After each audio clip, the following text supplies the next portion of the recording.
Yo guys, Andrew here. Today let's talk HSI impact crushers, horizontal shaft impact crushers, better known as impactors locally, and why they are a bad idea for most crushers. But first, let's see why they are popular.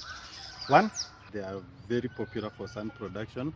Among the secondary crushers, they are basically the best at producing sand when compared to cones, secondary jaws. They are the best.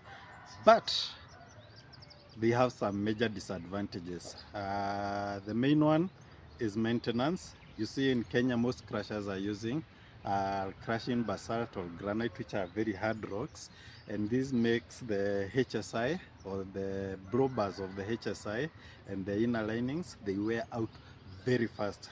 Most crushers end up using millions replacing the blow bars every year because the blow bars can only last a few months with granite and basalt rock.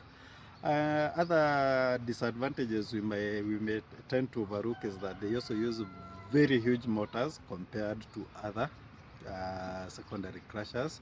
You find that HSI for 100 ton per hour is using a motor of up to 150 kilowatt, where a similar sized cone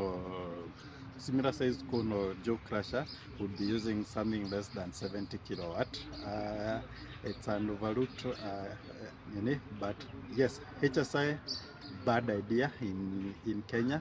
Just go for a cone, or just go for a cone if you have the budget, and if you don't, then the secondary jaw is perfect. We'll talk about the secondary jaw in a different video. Bye.